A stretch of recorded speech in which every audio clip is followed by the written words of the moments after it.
wabarakatuh. Perkenalkan, nama saya Rahmayanti dengan NIM 24531085, program studi pendidikan agama Islam yang berlokal di PAI 1D. Di sini saya akan menyelesaikan tugas bahasa Indonesia yang mana dosen pengampunya Bapak Herman Gusmanto, MPD. Di sini jurnal saya yaitu motivasi dan keakraban dalam pelanggaran kesopanan pada iklan sampo Hand and Shoulder yang saya ambil melalui jurnal estetik IAIN Curug. Saya mengambil jurnal yang berjudul Motivasi Keakraban dan Pelanggaran Kesopanan pada Iklan Sampo Hand and Shoulder. Nama jurnal yang saya ambil yaitu dari Estetik IAIN Curug, yang mana volumenya yaitu 7 dan halamannya itu 87 sampai 108. Tahun terbitnya 2024 dan penulisnya M.A. Ramadhani, W.G. Maulana, dan S. Rizal. Dalam isi abstraknya yaitu iklan memproduksi untuk menarik perhatian konsumen agar mau membeli produknya. Salah satu iklan yang konsisten berinovasi mempromosikan produk adalah iklan sampo Hand and Shoulder. Sayangnya, konsumen tidak menyadari adanya pelanggaran kesopanan, tuturan, dan iklan tersebut. Pelanggaran kesopanan tersebut sengaja dilakukan sebagai strategi untuk minat konsumen. Di sini mempunyai penelitian ini untuk bertujuan mengklarifikasi bentuk pelanggaran prinsip kesopanan tutur pada iklan sampo Hand and Shoulder. Kemudian menjelaskan maksud dan pelanggaran kesopanan tersebut. Berhasil dapat data yang kami dapat yaitu dari tuturan video iklan yang diunggah pada akun YouTube Hand and Shoulder.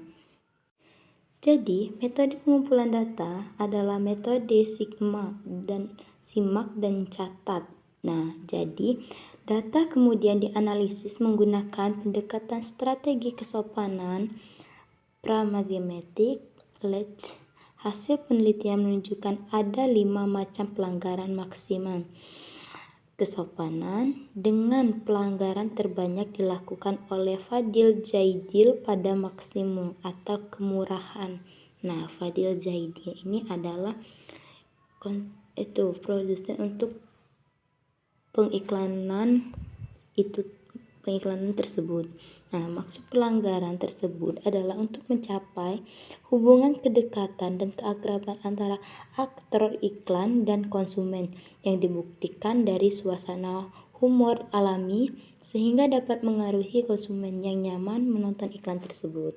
Kita masuk ke pendahuluannya. Penelitian ini menjelaskan bahwasanya iklan sampo termasuk Hand and Shoulder berkembang seiring dan tuturannya pada penyesuaian dengan zaman. Ada perubahan dalam ekspresi bahasa yang menjadi lebih informasi dan kekinian.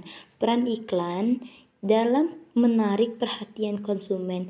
Iklan yang baik diharapkan dapat menarik perhatian konsumen, meskipun seringkali terdapat pelanggaran kesopanan yang tidak disadari oleh mereka. Iklan yang menarik tidak selalu terbebas dari pelanggaran kesopanan. Pentingnya kesopanan dalam tutur ya. Di sini juga kita mengetahui ditekankan bahwa pelanggaran kesopanan dianggap sebagai stigma negatif karena bahasa yang sopan menjadi acuan beretika. Penelitian ini menyoroti penggunaan pelanggaran kesopanan dalam iklan Hand and Shoulder dan mempertimbangkan dampak terhadap konsumen di Indonesia. Tujuan penelitian dan pertanyaan penelitian ini bertujuan untuk mengidentifikasi pelanggaran prinsip kesopanan dan iklan Hand and Shoulder dan memahami maksud serta tujuan di balik pelanggaran tersebut. Ke metode penelitian. Metode yang digunakan yaitu metode deskriptif kualitatif dengan pendekatan teoristik pragmatik serta menjelaskan tahap pengumpulan dan analisis data yang akan dilakukan. Kesimpulannya, penelitian menunjukkan bahwa terdapat berbagai bentuk pelanggaran maksimal kesopanan dalam dialog antara Joe Taslim dan Fadil Zaidil, seperti pelanggaran maksim kecocokan, maksim pujian, dan maksim kemurahan. Nah, pelanggaran ini terjadi dengan sengaja untuk menciptakan humor dan keakraban dalam iklan.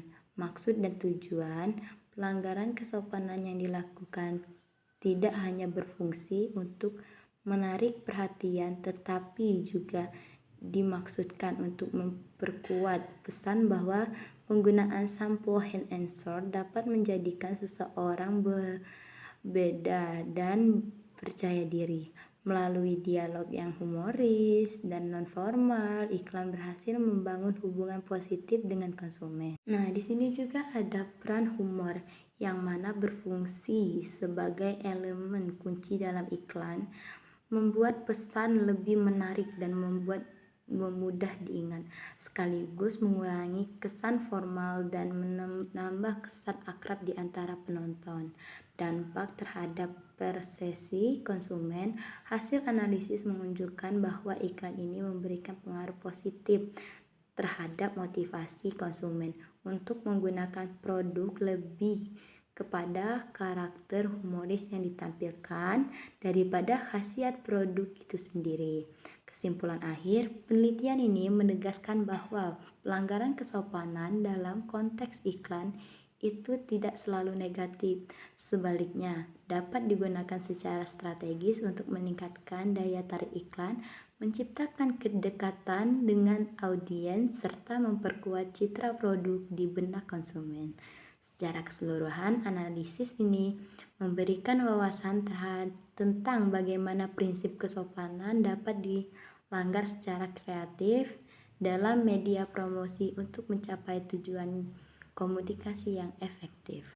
Nah, di sini juga adanya kelebihan dari dialog dari jurnal tersebut, yaitu elemen-elemennya, yaitu poin-poinnya ada 4. Yang pertama, pendekatan pragmatik, yaitu penelitian ini menggunakan pendekatan pragmatik yang memungkinkan penelitian untuk menilai tidak hanya apa yang dikatakan, tetapi juga maksud konteks di balik ucapan yang memberikan pemahaman yang lebih dan tentang interaksi. Nah, poin yang kedua yaitu analisis komprehensif. Terdapat analisis yang detail mengenai berbagai maksim kesopanan yang dilanggar seperti maksim kecocokan, kemurahan, dan lainnya.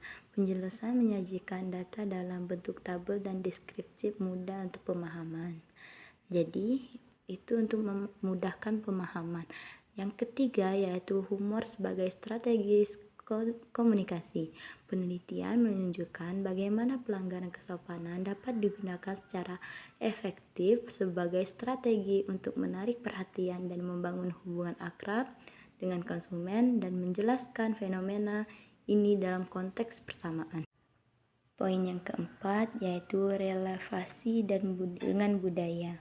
Dengan mempertimbangkan konteks budaya Indonesia, penelitian ini relevan dan dapat memberikan wawasan yang berharga tentang bagaimana pelanggaran kesopanan diterima oleh audiens lokal. Poin kelima yaitu data empiris, yaitu penelitian ini berdasarkan data surveillance yang mencakup dialog iklan yang nyata, membersihkan kredibilitas pada temuan dengan analisis yang dilakukan.